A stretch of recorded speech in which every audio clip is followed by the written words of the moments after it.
Thank you.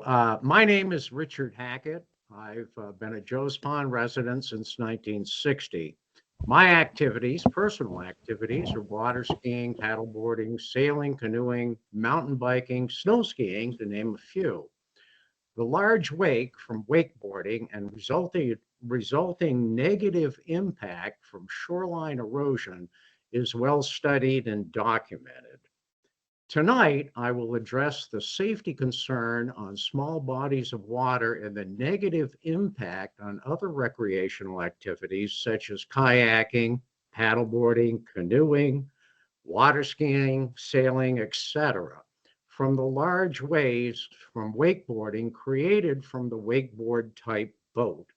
I have observed on several occasions these other recreational users tipping over, almost tipping over, or falling from the impact of these enormous waves.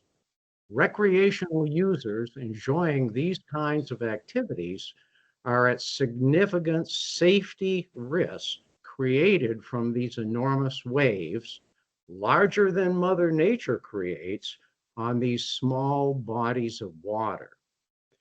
From a safety perspective only, I believe wakeboarding should not be allowed on Joe's Pond. Thank you, ANR DEC, for allowing me to speak to this issue. Thank you. Next, we have Kevin Johnson, followed by Dorothea Pennar. Is Kevin Johnson on the call or in the room?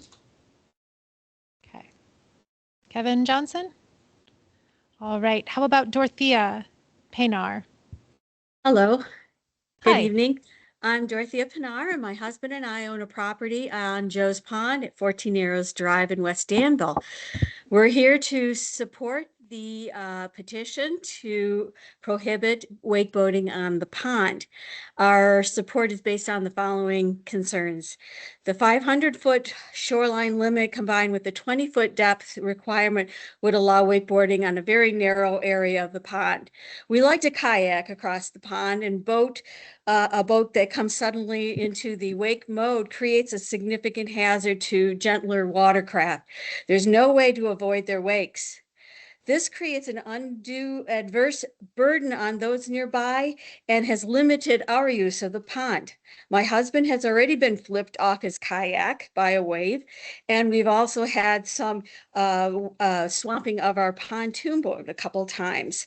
I'm sure we're not the only ones that have been affected. Secondly, when there are a few wake boats currently as a home base on the pond, but there are no limits as to how many wake boats can be on the pond.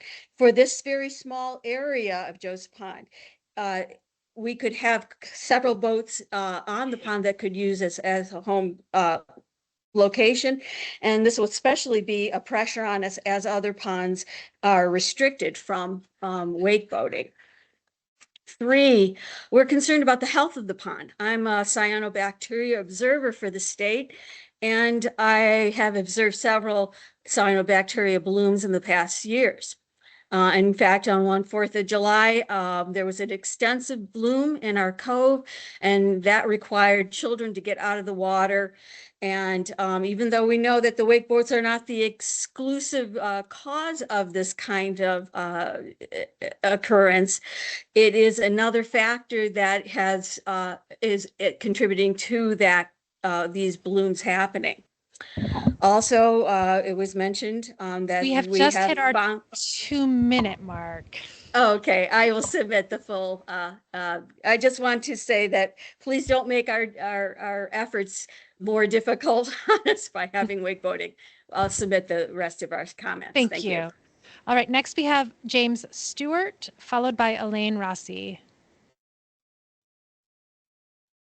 Is James Stewart online? Okay.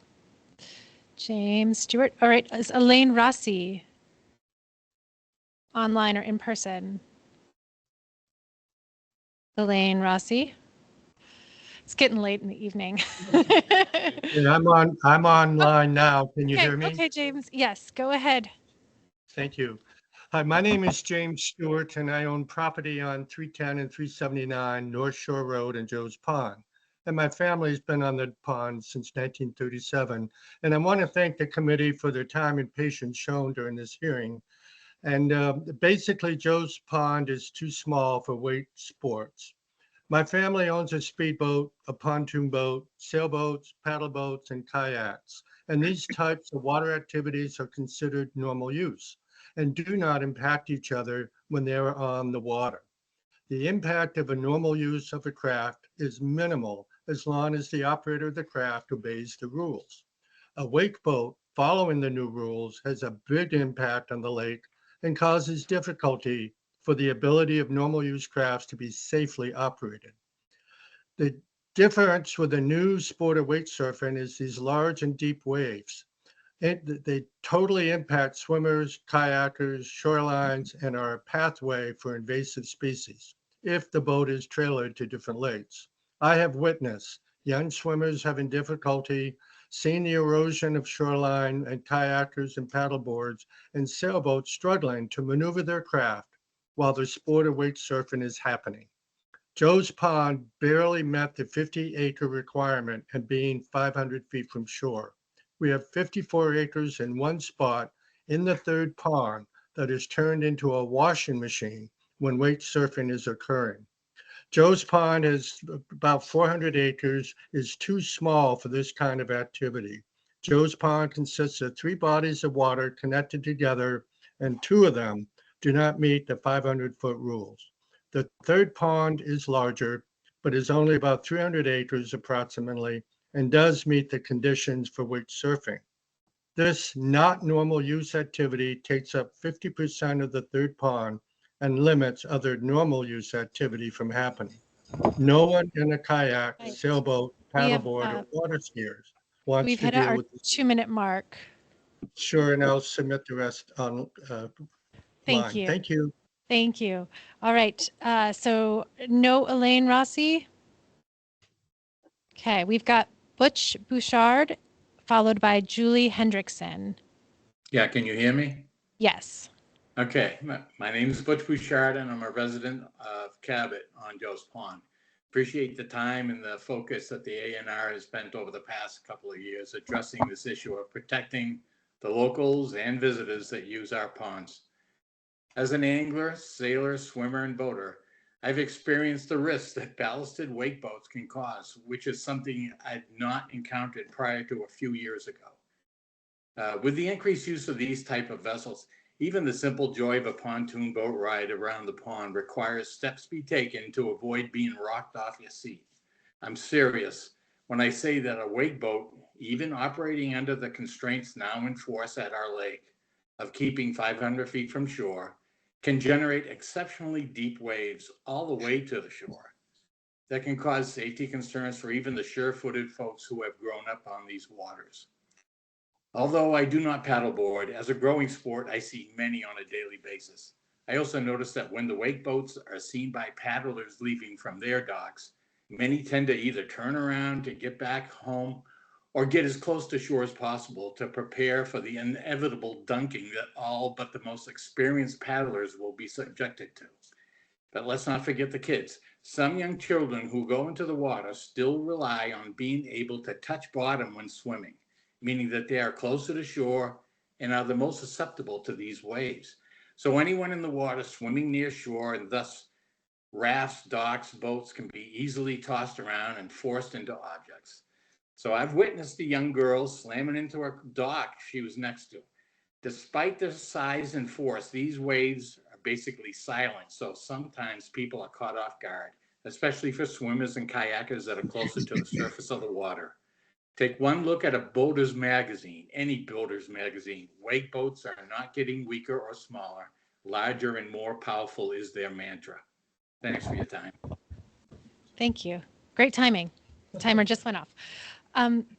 So next we have Julie Hendrickson, followed by David Kidney. Good evening. My name is Julie Hendrickson, and my husband and I have owned a camp on Joe's Pond on the broad part of the Big Pond since 2009. When wake boats arrived on the lake, it was shocking to us the increase in the waves that were hitting our seawall. Water was splashing up and through our dock system like never before. We could no longer sit on our dock without being soaked. While wake boats are on the pond, our grandkids cannot swim in front of our camp or they will be knocked over. Paddleboarding becomes impossible, kayaking, sailing become more difficult, and for all of these activities, potentially dangerous. Wake boats can dominate the use of our sweet lake for a few, taking away recreating for many on our shared natural resource. In addition, there's been property damage for camp owners from the force of the wakes. Our neighbors have had excess seawall damage to their property, and the cost of repairs is thousands of dollars. In addition, the force of the water was so great it has pulled out soil behind the seawall and created a sinkhole in their yard. The same thing happened to our friend's property directly across the pond. Both seawall damage and sinkhole in the yard and huge repair costs. These are just two of the dozens of stories about property damage from the wake boats. And wake boat owners are not volunteering to help pay for these damages. As was mentioned before, Joe's Pond took a survey of association members, and overwhelmingly 75% support the 1,000 feet from shoreline or keeping wake boats from Joe's Pond. We know wake boating is a lot of fun, and they do belong on the lake, but on big lakes, as Chipstone mentioned, lakes like Champlain. Joe's Pond is just too small for wake boats.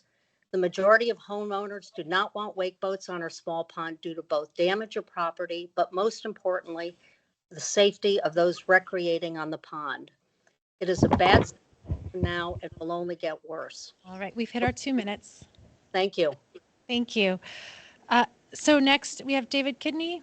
So we're doing that. So Okay. I wasn't going to speak again, but I actually forgot a page, which I just ad-libbed. And in one part of it, I think is really important. But I have it on my phone.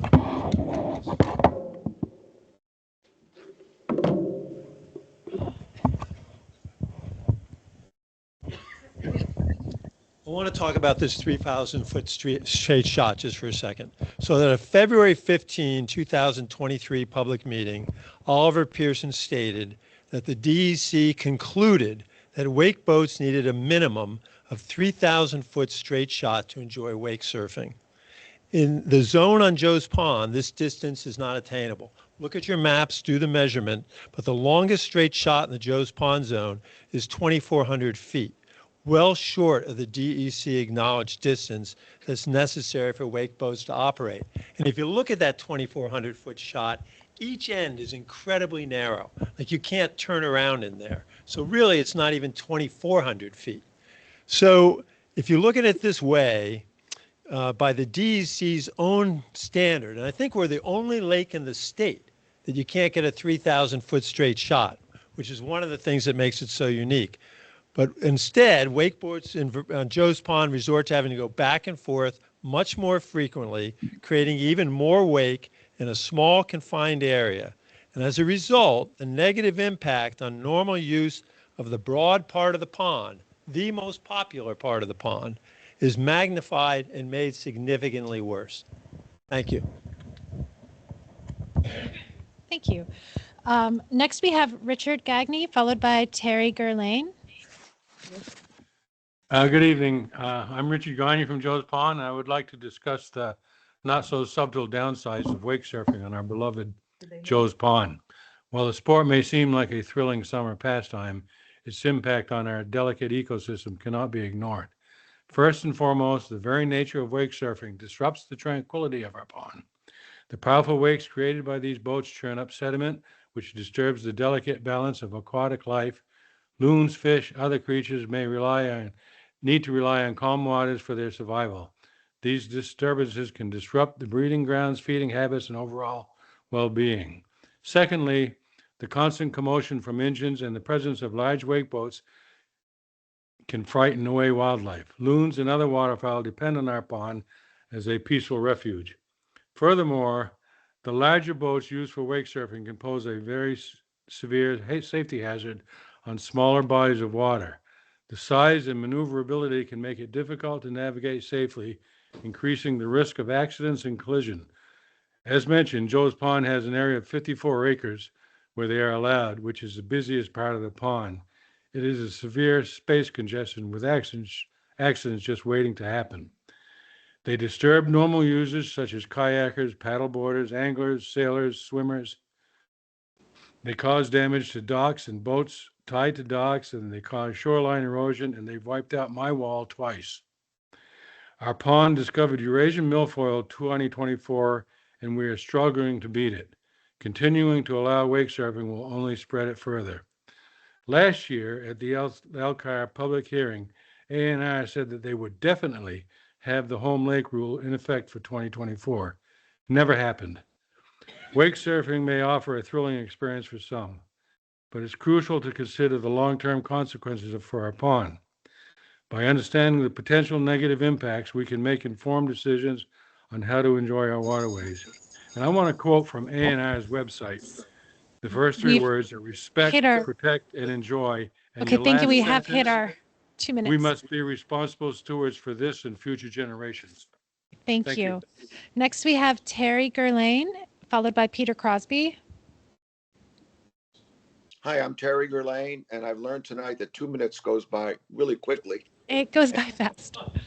And so we live on the broad part of the lake where all the wake boat activity is meant to occur. And I'll tell you, it's a different lake. It is like a massive washing machine. And we can't sit on our dock, as my wife mentioned, because the water keeps coming up over what used to be a quiet dock where we could sit. I've got an old boat that I used to keep for years tied to the dock, and the prevailing winds always kept it off. I don't put my boat in the water anymore because it's an antique wooden boat, which would be quickly destroyed by the waves that are constantly pounding up against our dock and our seawall. And I used this evening to look at some of the wakeboard magazines, and every single boat that they're talking about is going to be bigger, more powerful, new shapes underneath to create bigger waves. So whatever we're looking at today, I think it's only going to get worse. It's a very different pond than it used to be that before we had.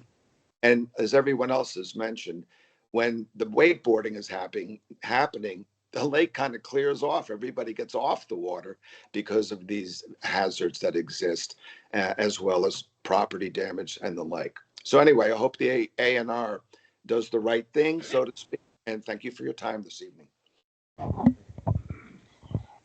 Thank you. Next. Yeah. Yes. Next, we have Peter Crosby, followed by James Farnsworth. Good evening, and thank you for hearing my comments. My name is Peter Crosby, and I live on Joe's Pond in West Danville. I'm here tonight to support the petition filed by the Joe's Pond Association, supported by the towns of Cabot and Danville to ban wakeboard boats on Joe's Pond. First, as you know, at least 3 highly regarded institutions and more have studied the effects of large, powerful waves created by wake boats. All have come to the conclusion that they should operate in over 600 feet from shore, with 1,000-foot distance being the optimal minimum distance from shore to operate. The established wake zone on Joe's Pond is 500 feet from our shoreline. The established zone is not oblong, as has been mentioned many times tonight, but more square. The boats do not have a long straight run to wake surf. They must circle around to repeat the short running, compounding the wave action on the lake. The waves we experience from these boats have had a detrimental effect on our waterfront. While we have a concrete wall shorefront, we are observing erosion from behind the wall from these excessive waves. The waves also violently toss moored boats when they hit the shore. When wake surfing is active throughout the day, the same time all water activities take place, it becomes very unsafe to dangerous to kayak, canoe, sail, swim, or even cruise around the lake. Given the property owner's overwhelming support via the vote taken by the Joe's Pond Association and the unanimous support by the select boards of Cabot and Danville, I respectfully urge you to approve this petition banning wakeboards on Joe's Pond. Thank you. Thanks. Next, we have James Farnsworth, followed by Kathleen Chatta. Hi, my name is James